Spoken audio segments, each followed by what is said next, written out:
He is strong with the Force, but he will not be safe until he masters his abilities.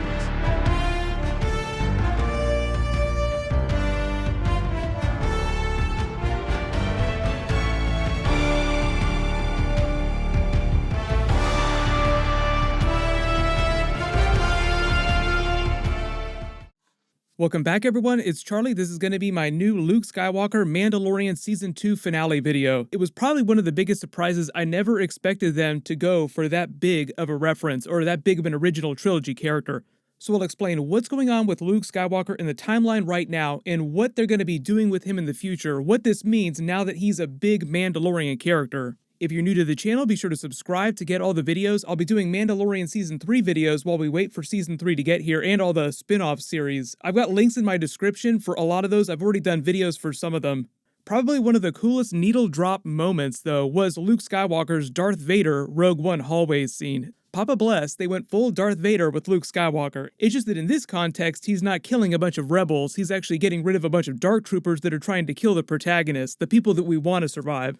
When Jon Favreau was talking about them doing the Luke Skywalker cameo scene, them actually filming it, they said that they brought Mark Hamill down to the set. Now, they didn't film him in motion capture. They got another actor to body double for a younger version of Luke. But Mark Hamill did all the original dialogue, and they tried to get as much information and data from him to make their version of Luke, make the de-aging process look as authentic as possible. I think they did a better job than they did with the version of Leia during Rogue One. Like, the technology is getting a little bit better every single year. So we'll talk about what this means for future Luke and other characters that they might try to do this with in future seasons.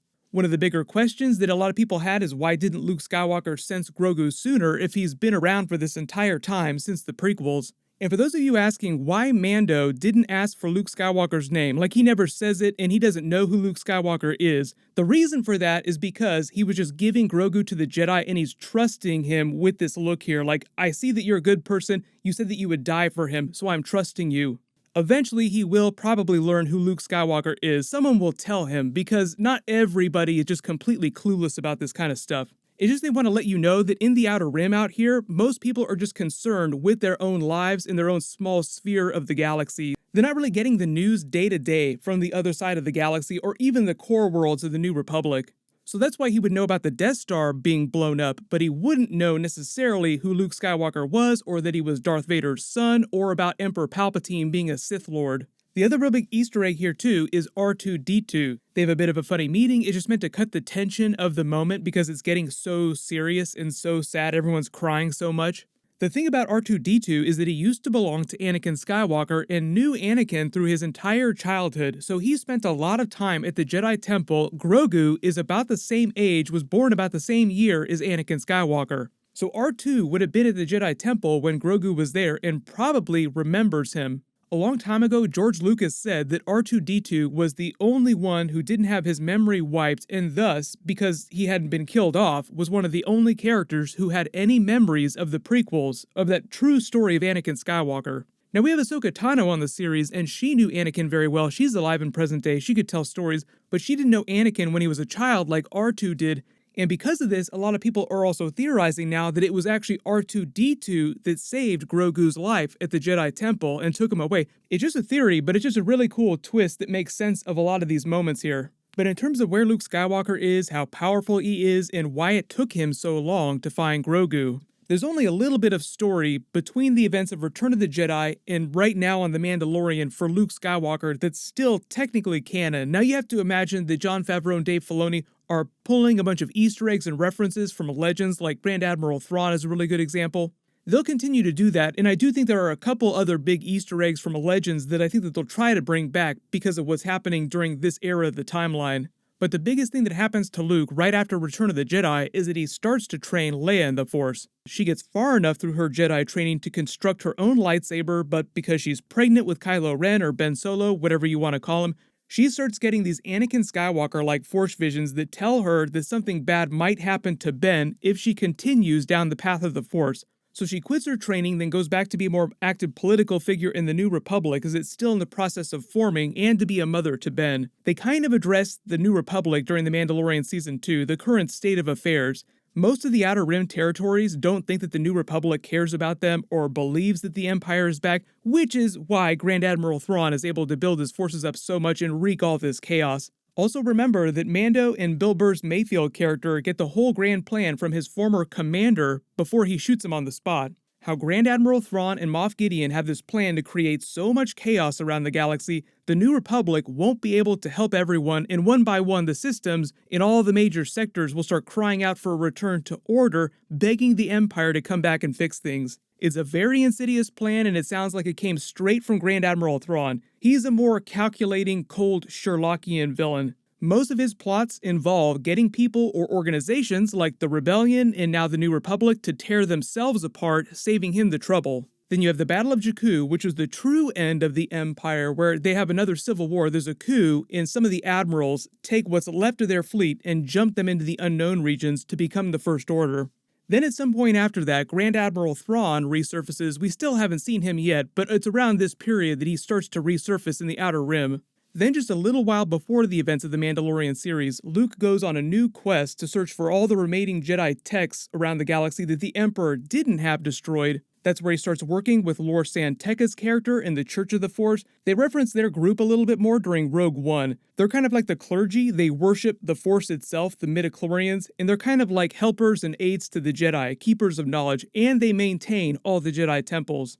Then about 6 years after the Battle of Endor, he continues to search the galaxy for potential Jedi students so that he can create a new Jedi temple of his own, and it's during this period that he hears Grogu calling out through the Force. And once he senses him from across the galaxy, he's able to continue tracking him through the Force to Moff Gideon's ship.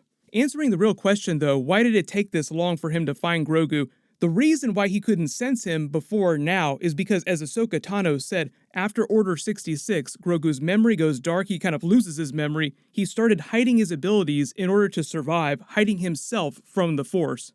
Even though he seems like a child, he was smart enough to know that being a Jedi put him in danger. He is pretty powerful, but as Luke Skywalker says, talent without training is nothing. Moff Gideon also references Grogu's limitations. You're pretty good at that as he uses Force telekinesis to throw the stormtroopers around and Force choke them, but he can only sustain that level of output for short bursts, and it just completely drains him. So Luke Skywalker shows up to rescue everyone from the Dark Troopers, thus the title of the episode, aka The Rescue. Mando was rescuing Grogu, but the larger reference was for Luke Skywalker coming at the end. A lot of you also made the joke that the title The Rescue is also a reference to Jon Favreau and Dave Filoni rescuing Star Wars. But at this point in the timeline, Luke is only about 28 years old. He's still super young. In the flashbacks that we've seen before in the movies, he's in his 40s, way older. This is also why he's dressed very similar to the way he dressed in Return of the Jedi, because when Jon Favreau was doing interviews about the Luke cameo, he kept talking about Return of the Jedi, like it was so much fun watching that movie, now I actually get to tell the story of what happens right after that.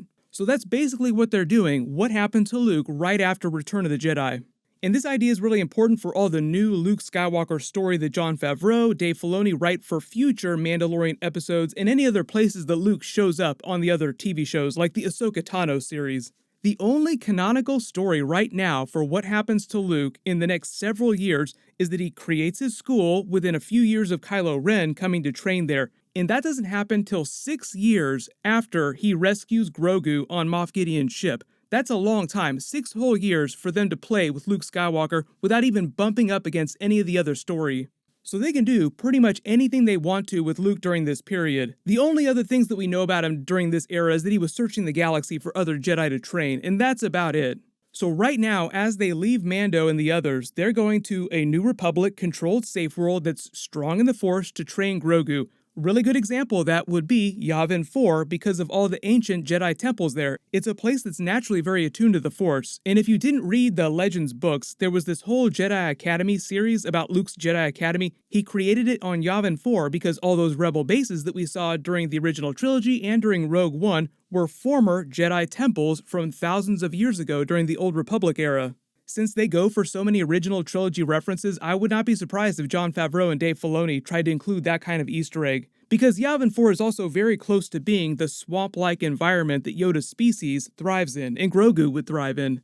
Then they start their training montage, but because they're still keeping Grogu on the Mandalorian series, and most of Season 3 will be Mando helping Bo-Katan, the other Mandalorians, dealing with everything that's happening with the Darksaber and the fact that he's technically the new Mandalore now, the new leader of their people by rights. Eventually, they'll have to find a reason for Grogu to return to Mando. And since they're so big on referencing original trilogy moments, you'll remember something similar happened to Luke Skywalker when he went to train with Yoda on Dagobah. He left before his training was complete because he started getting Force visions of Han and Leia in danger.